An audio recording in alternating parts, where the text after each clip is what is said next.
Hi, it's Phil from the future. Well, the Phil from after this piece has been recorded, the one you're about to watch.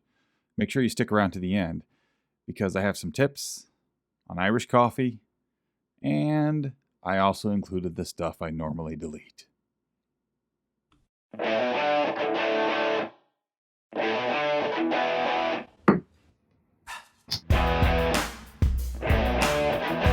Welcome to Matters With. I'm your host, PhillipBrian. Today we're here to discuss literary matters with you. Irish Coffee Murder by Leslie Meyer, Lee Hollis, and Barbara Ross is a trilogy of novellas published by Kensington Publishing. It is 336 pages in hardcover, 10 hours and 16 minutes on Audible. It will be released January 24th of 23, which is tomorrow as I'm recording that. Here's a note from the publisher.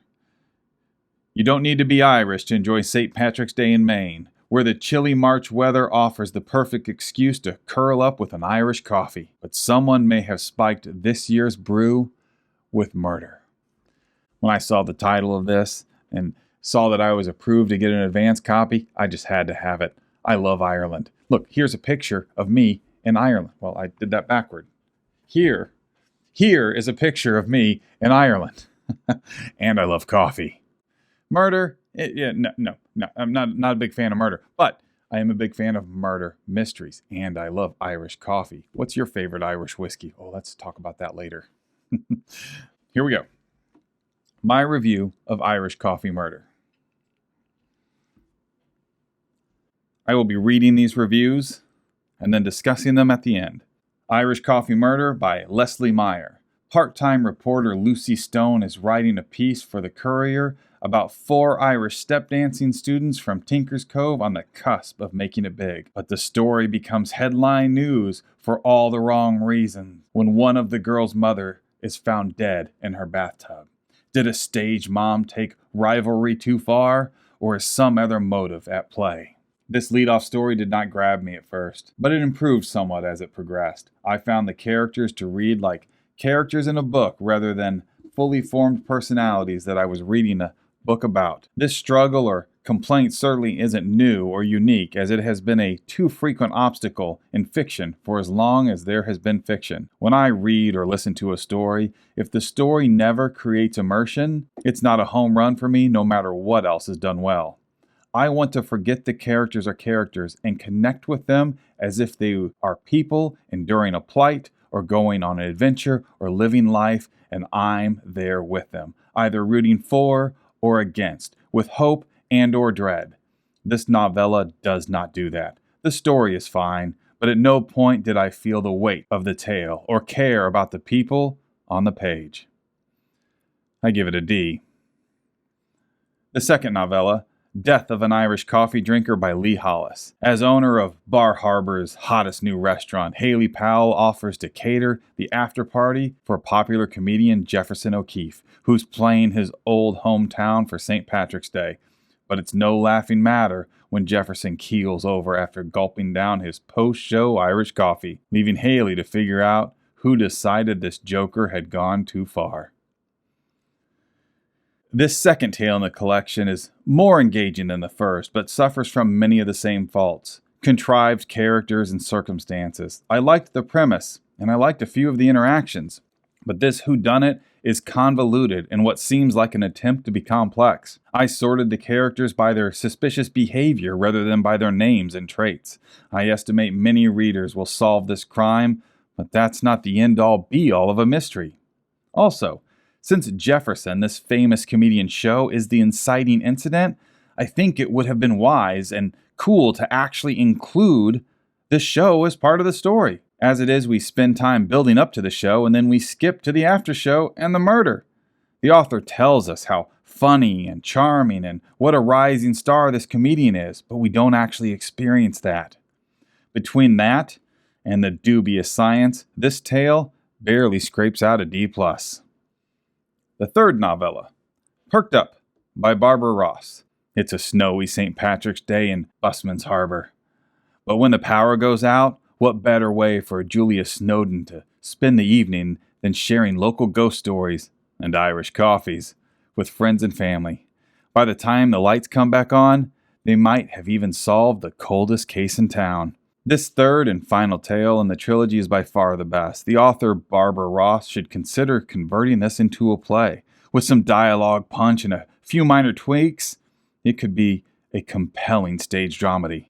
As I was reading it, I often saw it playing out on stage in my head. Yet, it also bears some of the burden of generic characters and trite dialogue as its counterparts. I give Perked Up a C. All in all, I give Irish Coffee Murder a C-.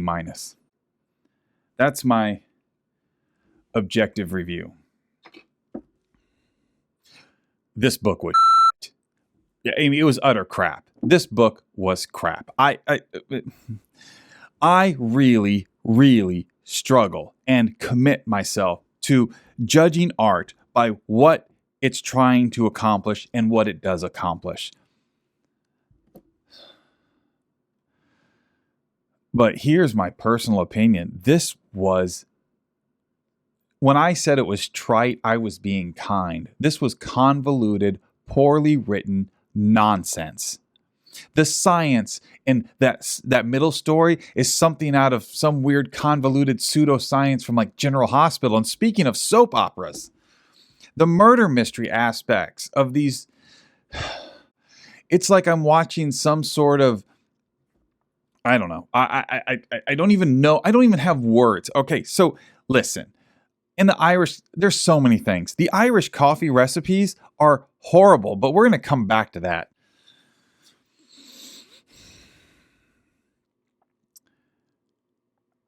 I did not enjoy this. It was a task and a test of endurance to get through it. So I shared with you my objective review, and now I'm giving you my personal review. I'm almost offended I wasted time on this. That third story is okay. If it had not been weighed down by these previous two, it might have squeaked out. No, it wouldn't have. Look, it could make a good play. When I said they need to punch up the dialogue, they really need to punch up the dialogue. These do not read like real people. I did not enjoy this book at all. In fact, the frustration over it is the thing that only compelled me forward because I committed to doing this review. So, have you ever read a book and wanted someone to say, "I'm sorry for wasting your time"? This would be that book. I cannot recommend it. I cannot recommend it unless what you're looking for is a thin emotional story where you do not care about the characters, whether their house burns down or they die. It makes no impact on you emotionally whatsoever. That doesn't ask any moral, intellectual questions, that feeds you garbage science to solve a murder with leaps of logic that are something out of the worst television production you have ever seen. If Hallmark had a mystery channel, this couldn't be converted into a script good enough to even get their attention, and they're full of the worst garbage I've ever seen on television when it comes to drama because there's no actual connection, total fluff nonsense. And the Irish coffee bit, let me tell you something about Irish coffee. If your Irish coffee consists of coffee, Baileys, and Jameson, that is the most generic, nonsense, run-of-the-mill, average restaurant / tavern bar giving American version of Irish coffee you'll ever see. And if that's what you want, that's fine. But you know what? I like good books and I like good Irish coffee. So let me give you some tips on some Irish coffee. First, get yourself some Powers Irish whiskey. This one's empty. Don't worry, I got another one. This one's not empty. Get yourself some Powers Irish whiskey, okay? Then coffee. But pour the coffee of your choice. This is the Irish version of an Irish coffee. So I'm going to give you two versions, an Irish version and a very Americanized version. They're both very good. Get some Powers Irish whiskey, brew some coffee, pour the coffee in a cup with 1 to 2 teaspoons of brown sugar, whatever you prefer, on how sweet you want it. Then pour the coffee in, stir it up. All right. Then take some heavy whipping cream and put it on top. Sprinkle with a little nutmeg or cinnamon on top, then drink it through. Then drink the coffee through the foam. It's not foam, the whipping cream. And then if you want an Americanized version, okay. So then, Powers Irish whiskey is not readily available. I mean, it's in a lot of places, but it's not everywhere. If you can't get Powers, then I would suggest West Cork. West Cork, very good, very good. If you want something above mundane and average, that's what I would use. Powers or West Cork. Those are my top 2 recommendations. Get the Powers Gold label. Don't use Powers 3 Swallow or John's Lane for Irish coffee. Don't do that. Use the Gold label. The Gold label is the cheaper of the 3, and you're mixing it. So don't, yeah.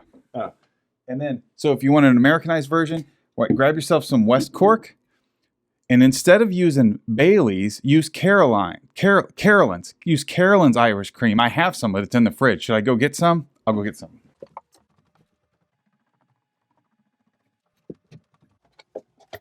Use Carolyn's Irish cream.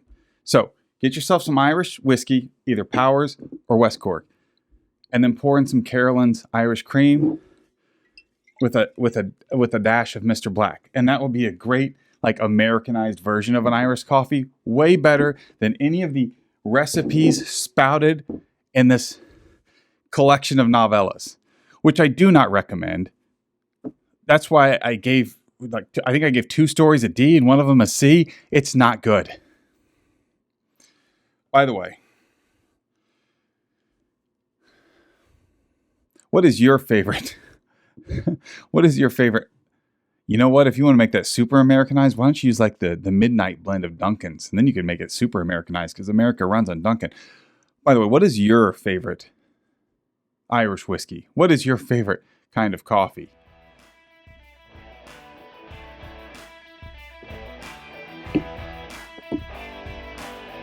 We'll talk soon.